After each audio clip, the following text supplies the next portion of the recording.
Super Saravana ஸ்டோர்ஸ்ல December 16 இருந்து ஜனவரி 15 வரைக்கும் ஒவ்வொரு பிரான்ச்லயும் ஒரு கஸ்டமருக்கு ₹1,00,000 மதிப்புள்ள தங்க நகை பண்டிகை பரிசு. சொந்த வீடு வாங்க ஸ்டெப் ஸ்டோனுக்கு வாங்க. Step stone. சார் டிடிவி வந்துருவாரா, ஓபிஎஸ் வந்துருவாரான்னு கேட்கும்போது பொறுத்திருந்து பாருங்கள், ஒரு வாரத்தில் உண்மை தெரியுங்கிற மாதிரி ஒரு நடுப்புற ஒரு வார்த்தையை போடும்போது இவங்க என்னன்னா அதுக்கு முன்னையும் பின்னையும் வார்த்தையை போட்டு செங்கோட்டையனே சொன்ன மாதிரியான ஒரு விஷயத்தை இவங்க எடுத்துகிட்டு வராங்க. ஓபிஎஸும் சரி டிடிவி தினகரனும் ஊழல் பணத்தில் திளைத்தவர்கள். அவர்களை நீங்கள் பக்கத்தில் வச்சுக்கிட்டு திமுக ஊழல் பண்ணுது, திமுக குடும்பமே ஒரு ஊழல் குடும்பம் நீங்கள் எப்படி பேச முடியும்? திருப்பரங்குன்ற விவகாரத்தில் வாங்க, வாயே திறக்கலை. இத்தனைக்கும் பார்த்தீங்கன்னா இந்த மதவாத சக்திகள் தமிழ்நாட்டை சூறையாடணும், திருப்பரங்குன்றத்தை இன்னொரு அயோத்தியா மாற்றணுங்கிற ஒரு மிகப்பெரிய அஜெண்டாவில் அந்த விஷயத்தை கையில் எடுக்கிறாங்க. ஆனால் இவர் என்ன பண்ணுறாரு அப்படின்னா, ஓகே நம்ம கொள்கை எதிரியும் அரசியல் எதிரியும் மண்டையை உடச்சிக்கிட்டு நம்ம வேடிக்கை பார்ப்போம்னு கம்முன்னு உட்காந்துருக்காரு.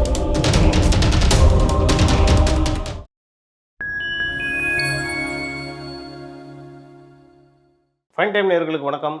இன்று நம்மோடு இணைந்திருப்பவர் மூத்த பத்திரிகையாளர் திரு பிஸ்மி அவர்கள்.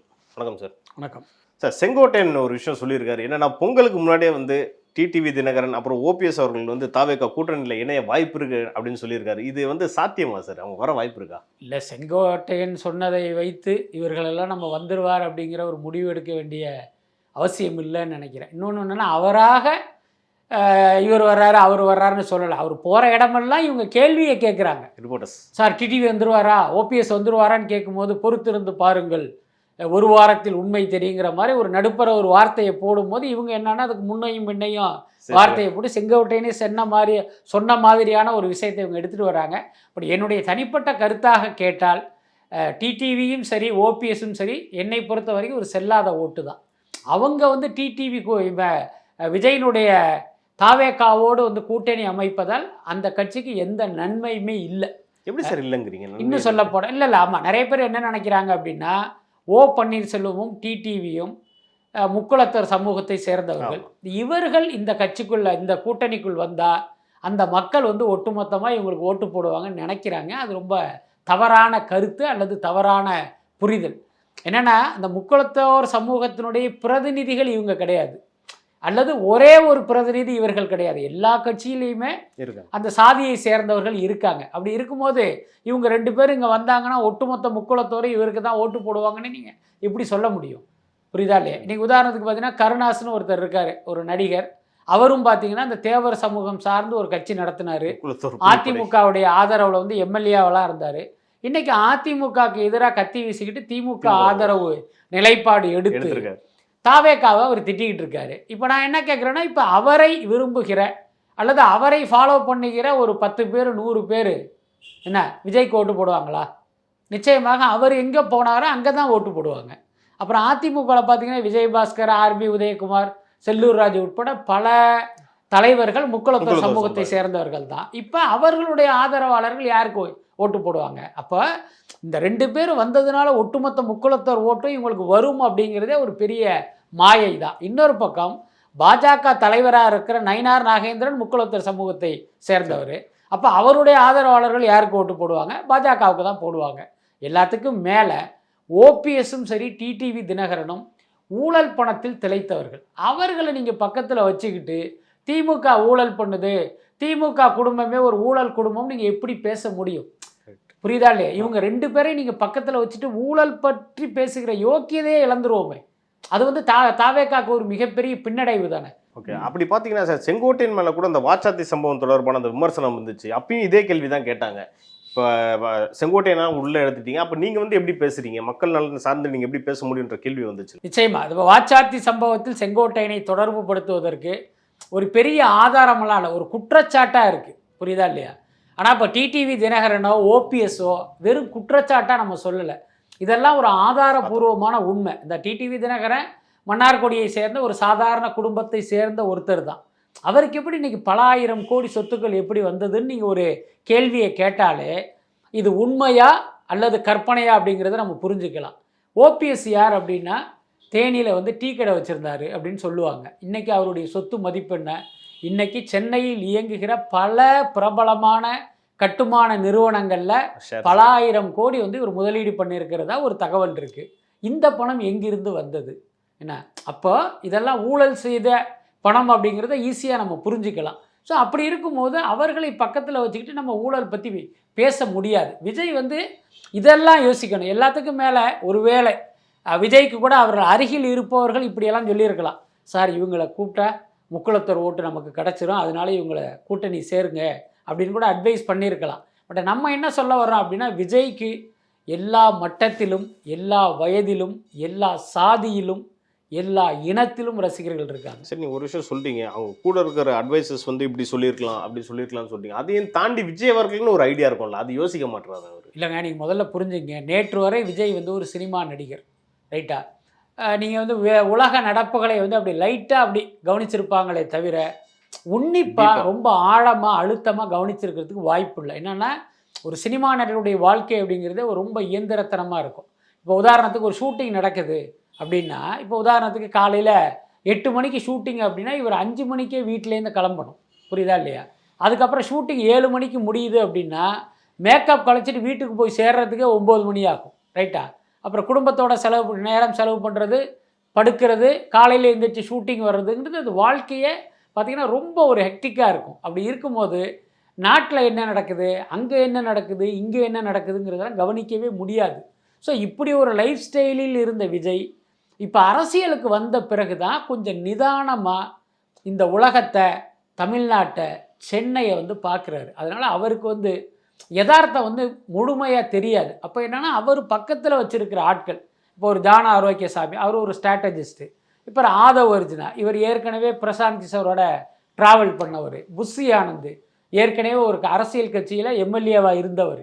புரியுதா இல்லையா? ஸோ இந்த மாதிரியான ஆட்கள் கருத்து சொல்லும் போது, ஓ அப்படியா, இப்படி நடக்குதா, ஸோ இது கரெக்டு தானா, இதை எடுத்துக்கலாமா அப்படிங்கிற ஒரு முடிவுக்கு வந்து விஜய் வருவதற்கு வாய்ப்பு இருக்குது.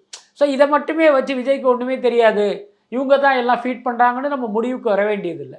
என்னென்னா, அவருக்கு இந்த மாதிரியான விஷயங்கள் எல்லாமே சொல்லப்படும். ஒரு விஷயம் சொன்னீங்க சார், என்னன்னா டிடிவியும் ஓபிஎஸும் வந்தால் மட்டும் தென் மண்டலத்தில் இருக்கிற முக்குளத்தோர் வாக்குகள்லாம் பெற முடியாதுன்றீங்க. நான் என்ன கேட்குறேன்னா, திரு விஜய் அவர்கள் சாதி மதத்தெல்லாம் கடந்து எல்லாருடைய நம்பிக்கையை பெற்றிருக்காருன்னு நீங்கள் நம்புறீங்களா? நிச்சயமாக அதில் எந்த மாற்றமே இல்லை. விஜய் நான் ஏற்கனவே சொன்ன மாதிரி விஜய்க்கு வந்து எல்லா மட்டத்திலும், எல்லா வயதிலும், எல்லா சாதியிலும் அவருக்கு வந்து ரசிகர்கள் இருக்காங்க. இன்றைக்கி தாவேகா தொண்டர்கள் இருக்காங்க. இன்னொன்றும் கூட நம்ம வந்து விஜய்க்கு சுட்டி காட்ட விரும்புகிறேன். இப்போ விஜய் என்ன நினச்சிருக்கலாம் அப்படின்னா, நீங்கள் ஆரம்பத்தில் உங்களுக்கு ஞாபகம் இருக்குன்னு நினைக்கிறேன், விசிகா வந்து தன்னோட வரணும் அப்படின்னு விஜய் விரும்புவதாக ஒரு தகவல் பரவியது. அது வெறுமனே பரப்பப்பட்ட தகவலா இல்லை உண்மையிலேயே விஜய் விரும்பி அப்படி ஒரு தகவல் பரவியதா நமக்கு தெரியாது. அது ஒருவேளை உண்மையாக இருக்கும் பட்சம் இவர் ஏன் விசிகாவை விரும்புகிறார் அப்படின்னா, விசிகா இந்த கூட்டத்துக்கு நம்ம கூட்டணிக்குள் வந்தால் அந்த ஒடுக்கப்பட்ட மக்களுடைய வாக்குகள் நமக்கு கிடைக்கும் அப்படிங்கிற அந்த கால்குலேஷன் தானே. ஆனால் என்னை பொறுத்த வரைக்கும் விஜய் இப்படி ஒரு கால்குலேஷனுக்காக விசிகாவையோ வேறொரு தலித் கட்சியையோ தன்னுடைய கூட்டணிக்குள் கொண்டு வர தேவையில்லை அப்படின்னு நான் சொல்லுவேன். என்ன காரணம்னா, எம்ஜிஆருக்கு எப்படி இந்த தலித் மக்களிடம் வந்து ஒரு மிகப்பெரிய ஆதரவு இருந்ததோ, விஜயகாந்துக்கு எப்படி தலித் மக்கள்கிட்ட பெரிய ஆதரவு இருந்ததோ, அதற்கு கொஞ்சமும் குறைவில்லாமல், இன்னும் சொல்லப்போனால் விஜயகாந்துக்கு இருந்த ஆதரவை விட பெரிய ஆதரவு விஜய்க்கு இருக்குது. அதனால் இந்த வாக்கு வங்கிக்காக நீங்கள் இவங்களையெல்லாம் சேர்க்கணுன்னு அவசியம் இல்லை. இதுவே தான் டிடிவி ஓபிஎஸை கொண்டு வரதுக்கும் பொருந்தும். இவங்களை உங்கள் கூட்டணிக்கு கொண்டு வந்தால் தான் முக்குளத்தோர் வாக்குகள் உங்களுக்கு கிடைக்கணும்னு அவசியம் இல்லை. நீங்கள் ஒருத்தர மதுரை பக்கம் போய் பாருங்கள். என்ன, இதை நம்ம விஜய்க்கே சொல்கிறோம்.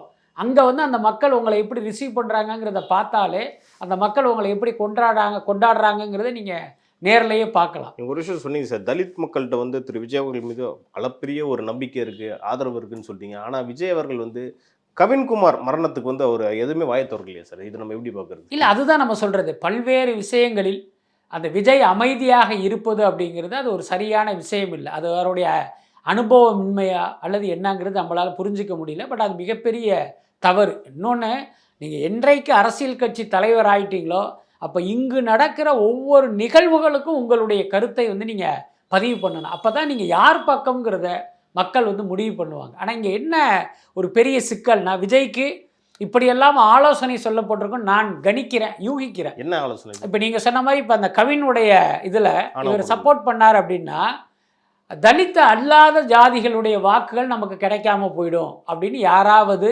விஜய்க்கு தவறான ஆலோசனையை சொல்லியிருப்பாங்க நான் நினைக்கிறேன். அதனால தான் அவர் அமைதியாக இருந்துட்டார். இது மட்டும் இல்லை, திருப்பரங்குன்ற விவகாரத்தில் வாங்க, வாயே திறக்கலை. இத்தனைக்கும் பார்த்தீங்கன்னா இந்த மதவாத சக்திகள் தமிழ்நாட்டை சூறையாடணும், திருப்பரங்குன்றத்தை இன்னொரு அயோத்தியா மாற்றணுங்கிற ஒரு மிகப்பெரிய அஜெண்டாவில் அந்த விஷயத்தை கையில் எடுக்கிறாங்க. அப்போ விஜய் என்ன பண்ணியிருக்கணும்? இறங்கி அடிச்சிருக்க வேணாமா? உங்களுடைய கொள்கை எதிரிகளுடைய சூழ்ச்சியை நீங்கள் முறியடிச்சிருக்க வேணாமா? ஆனால் இவர் என்ன பண்ணுறாரு அப்படின்னா, ஓகே நம்ம கொள்கை எதிரியும் அரசியல் எதிரியும் மண்டையை உடச்சிக்கிட்டு நம்ம வேடிக்கை பார்ப்போம்னு கம்முன்னு உட்காந்துருக்காரு. இது சரியான நிலைப்பாடு இல்லை. அதுக்கு அடுத்து நான் என்ன யோசிக்கிறேன் அப்படின்னா, திருப்பரங்குன்ற விவகாரத்தில் நம்ம இந்துக்களுக்கு ஆதரவாக கருத்து சொன்னால் முஸ்லீம்களுடைய வாக்கள் நமக்கு கிடைக்காது, முஸ்லீமுக்கு ஆதரவாக வாக்கு சொன்னால் இந்துக்களுடைய ஆதரவு கிடைக்காதுங்கிற அந்த தடுமாற்றத்தில் அவர் அமைதியாக இருந்திருப்பாருன்னு நான் நினைக்கிறேன். ஆனால் உண்மை என்ன தெரியுமா? அந்த மாதிரி ஒரு கருத்து சொல்லியிருந்தா விஜய்க்கு வந்து எந்த சேதாரமும் ஏற்பட்டிருக்காது. ஆனால் இன்னைக்கு என்ன நடந்துருச்சு தெரியுமா? இஸ்லாமியர்கள் என்ன நினைக்கிறாங்க அப்படின்னா, இந்த விவகாரத்தில் விஜய் நமக்கு சப்போர்ட் பண்ணல இல்லை, அப்போ நம்ம விஜய்க்கு ஓட்டு போடக்கூடாதுன்னு இஸ்லாமியர்கள் நினைக்கிறாங்க. இந்துக்கள் என்ன நினைக்கிறாங்க? இந்த விவகாரத்தில் நீங்கள் எங்களுக்கு சப்போர்ட் பண்ணல இல்லை, நாங்கள் அவங்களுக்கு ஓட்டு போட மாட்டோம்னு நினைக்கிறாங்க. அப்போ பேச வேண்டிய இடத்தில் நீங்கள் பேசாமல் இருப்பது கூட உங்களுக்கு ஆபத்தா மாறும். அதை வந்து அவர் புரிஞ்சுக்கணும். பேசியிருந்தா ஒரு டேமேஜ் தான், பேசாதனால ரெண்டு சைடும் டேமேஜ். நிச்சயமாக இது அரசியல்ங்கிறதே ஒரு பெரிய கணக்கு, புரியுதா இல்லையா? அது வந்து விஜய்க்கு இன்னும் கை வரல. கணக்கு அவர் போடுற தவறாரோன்ற அந்த விமர்சனம் வருது. ஒன்று அவர் தவறுகிறார், அல்லது கூட இருப்பவர்கள் தப்பு கணக்கை போட்டு அவர் கையில் கொடுத்து இதுதான் சரியான கணக்கு அப்படின்னு சொல்றாங்க. அதை இவர் நம்பிடுறாரு. இன்னொரு விஷயம் சார், இப்போ பாமகவில் வந்து ரெண்டாக உடஞ்சி கிடக்குது, தந்தை மகன்ட்டு ரெண்டாக பிளவு ஏற்பட்டு கிடக்குது. இப்போ என்ன சமீபத்தில் வந்து திரு விஜய் அவர்கள் அன்புமணிக்கு கால் பண்ணி கூட்டணிக்கு வாங்க அப்படின்ற மாதிரி சொல்லியிருக்கிறதா ஒரு தகவல். ஒருவேளை பாமக எங்களோட சேர்ந்த ஒரு வலுப்பெறும்னு நினைக்கிறீங்களா? நிச்சயமாக கிடையாது. நான் ஏற்கனவே சொன்ன கணக்கு தான். அதாவது தலித் மக்கள் மீது மற்ற சாதியினருக்கு ஒரு வெறுப்பு இருப்பது போலவே வன்னிய சமூகத்தின் மீதும் பல சாதியினருக்கு வந்து ஒரு வெறுப்பு இருக்குது. அதுக்கான காரணம் என்ன அப்படிங்கிறது நம்ம ஆராய வேண்டிய விஷயம். இப்போ உதாரணத்துக்கு பாருங்கள், கடந்த தேர்தலில் பார்த்தீங்கன்னா அவர்களுக்கு வந்து ஒரு 10% ஒதுக்கீடு கொடுத்ததே ஒரு மிகப்பெரிய பிரச்சனையாக மாறினது, புரியுதா? அதிமுகவுடைய தோல்விக்கே அது காரணமாக அமைஞ்சதெல்லாம் நம்ம லாஸ்ட் மினிட்ல சட்டமன்றத்தில் ஒரு அறிவிப்பட்டம் கொடுத்துருக்கோம். ஆமாம். ஸோ அப்போ அதே பாருங்கள், இப்போ நம்மை போன்ற ஒரு பிற்படுத்தப்பட்ட சாதி தான் அது, அவர்களுக்கு இப்படி ஒரு சலுகை கிடைக்கட்டுமே அப்படின்னு மற்ற சாதிக்காரங்க யாரும் நினைக்கல. முக்கியமாக முக்குளத்தோர்கள் அவங்களே பார்த்தீங்கன்னா அதை கடுமையாக எதிர்த்தாங்க. ஸோ அப்படி இருக்கும்போது பாமக தாவேகாவுக்கு வந்தால் தாவேகாவுக்கு விழுகிற வாக்குகளும் விழாமல் தான் போகும். இப்போ உதாரணத்துக்கு நான் முதல்ல சொன்னதுக்கு வர்றேன். விஜய் மீது பார்த்தீங்கன்னா அந்த ஒடுக்கப்பட்ட மக்கள் வந்து ஒரு பேரன்பு வச்சுருக்காங்க, அவருக்கு வாக்களிப்பதற்கு ஒரு பெரும் கூட்டமே தயாராக இருக்குது. அந்த கூட்டணிக்குள்ளே நீங்கள் பாமகவை கொண்டு வந்தால் இவர்களுடைய வாக்குகள் தாவேகாவுக்கு கிடைக்காது. இதுதான் உண்மை. அப்போ விஜய் வந்து புரிஞ்சுக்கணும். எல்லாத்துக்கும் மேலே இந்திய அரசியலிலிருந்து அகற்றப்பட வேண்டிய கட்சி பாஜக அப்படின்னா தமிழக அரசியலிலிருந்து அகற்றப்பட வேண்டிய கட்சிகளில் பாமகவும் ஒன்று. ஏன்னா ஆமாம், நிச்சயமாக அவன் வந்து மதத்தை வைத்து மக்களை பிளவுபடுத்தி ரத்தத்தை குடிச்சிக்கிட்டு இருக்கான், இவங்க சாதியை வைத்து மக்களை பிளவுபடுத்திட்டு இருக்காங்க. ரெண்டு பேருக்கு பெரிய வித்தியாசம் இல்லை, ஒரு எழுத்து தான் வித்தியாசம். அவன் பாஜக, இவங்க மாக்கா, அவ்வளவுதான் நான் பார்க்குறேன். ஸோ அப்படி இருக்கும்போது அப்படிப்பட்ட ஒரு கட்சியோடு நீங்கள் கூட்டணி வைப்பது அப்படிங்கிறது ஒரு சரியான முடிவு இல்லை. இன்னொரு கூடுதல் தகவலே சொல்லுவேன். விஜயை வந்து சீமான் சந்திக்கிறாரு சில வருடங்களுக்கு முன்பு நடந்த சந்திப்பு. அப்போ என்ன பண்ணுறாரு, சீமானும் விஜயும் பேசுகிறாங்க. கிட்டத்தட்ட சீமானோட நம்ம ஒரு கூட்டணி அமைத்து தேர்தலை சந்திக்கலாங்கிற ஒரு ஐடியா கூட விஜய்க்கு இருந்திருக்கும். ஆனால் இவர் என்ன பண்ணாருன்னா, விஜயோடு நடந்த சந்திப்பை வச்சு பாமகவோட பேச்சுவார்த்தை நடத்துகிறாரு சீமான். பாமகவா தாவேகா நாத்தாக்காங்கிற மாதிரி ஒரு மூவ் நடக்குது. இந்த விஷயம் விஜய்க்கு தெரிஞ்சதுக்கு பிறகுதான் சீமானை மொத்தமாகவே கட் பண்ணி விட்டார். ஓகே, அந்த பிரிவுக்கு இதுதான் காரணம்னு நினைக்கிறீங்களா நீங்க? எனக்கு தெரிந்த தகவலை நான் சொல்கிறேன். அதுதான் முக்கிய காரணங்களில் ஒன்று. பல்வேறு காரணங்கள் இருக்கும். எதுக்கு சொல்ல வரேன் அப்படின்னா, இப்போ பாமகவை விஜய் விரும்புகிறவராக இருந்தால் அந்த ஆஃபரையே அவர் இம்ப்ளிமெண்ட் பண்ணியிருக்கலாம். இன்னும் சொல்ல போனால் அந்த காலகட்டத்தில் பாமக பிளவுபடாத கட்சியாக இருந்துச்சு. அப்பாவும் பிள்ளையும் ஒன்றா இருந்தாங்க. இன்னைக்கு வந்து ரெண்டாக ஸ்பிளிட் ஆகி கிடக்கு. அதனால் எனக்கு தெரிந்து தாவேகா நிச்சயமாக பாமகவை அழைக்காதுங்கிறது தான் என்னுடைய கணிப்பு. ஓகே, நீங்கள் வந்து கிட்டத்தட்ட நீங்கள் நிறைய கூட்டணிக்கு வந்து நோ தான் சொல்லியிருக்கீங்க. ஓபிஎஸ்சி, டிடிவி, பாமகவும் சொல்லிட்டீங்க. இப்போ காங்கிரஸ்லேயே வந்து ரெண்டு பிரிவாக இருக்குது. அங்கேயும் ஒன்று வந்து விஜய்க்கும் போகலாம், டிஎம்கேல இருக்கலாம்னு நினைக்கிறாங்க. இவங்க யார் சார் வெற்றி பெற வாய்ப்பு இருக்குது? எங்கே வந்தால் நல்லாயிருக்கும்? எனக்கு கிடைத்த தகவல் என்னன்னா, காங்கிரஸ் வந்து தாவேகாவை நோக்கி வருவதற்கு அதிக வாய்ப்புகள் இருக்குது. அநேகமாக ஜனவரி இறுதியில் இந்த விவகாரங்கள் எல்லாமே ஒரு வெளிச்சத்துக்கு வரும் அப்படின்னு தான் நான் நினைக்கிறேன். நீங்கள் நம்மளோட பாயிண்ட் ஆஃப் வியூ, அவங்களோட பாயிண்ட் ஆஃப் வியூ அப்படிங்கிறத விட நம்ம எப்படி பார்க்கணுன்னா, காங்கிரஸுடைய பாயிண்ட் ஆஃப் வியூவில் தான் பார்க்கணும். திமுக கூட நம்ம இருந்தோம்னா நமக்கு எதிர்காலமா, தாவேகா கூட போனால் எதிர்காலமாங்கிறத காங்கிரஸ் தானே முடிவு பண்ணணும். நீங்கள் இத்தனை நாள் திமுக கூட்டணியிலே தானே இருக்கீங்க, என்ன சாதிச்சிட்டீங்க தமிழ்நாட்டில்? காங்கிரஸுங்கிறது கரைஞ்சிக்கிட்டே தானே இருக்குது. 63 சீட்லேருந்து 25 சீட்டுக்கு வந்துட்டாங்க. எம்எல்ஏ 17. அது இல்லாமல் ஒரு கட்சி வந்து பார்த்தீங்கன்னா சர்வைவல் பண்ணணும் அப்படின்னா அவங்க ஆட்சி அதிகாரத்தில் இருக்கணும். என்ன, உங்களால் தனித்த ஆட்சி அமைக்க முடியாத அந்த கட்டம்லாம் போயிடுச்சு. அப்போ நீங்கள் கூட்டணி அரசிலாவது நீங்கள் அங்கம் வகிக்கணும். அதுதான் காங்கிரஸை வந்து இன்னும் சில காலம் தமிழ்நாட்டில் வந்து வாழ வைக்கும். ஆனால் நீங்கள் திமுக கூட்டணியில் இன்னும் 100 வருடம் இருந்தாலும் உங்களுக்கு வந்து அந்த வாய்ப்புங்கிறது இல்லவே இல்லை. இந்த கட்டத்தில் தான் தாவேகா வந்து உங்களுக்கு ஒரு ஆஃபர் கொடுக்குறாங்க. என்னோடு வருகிற கட்சிகளுக்கு நாங்கள் வந்து ஆட்சி அதிகாரத்தில் பங்கு தர்றேன்னு ஒரு ஆஃபர் கொடுக்குறாங்க.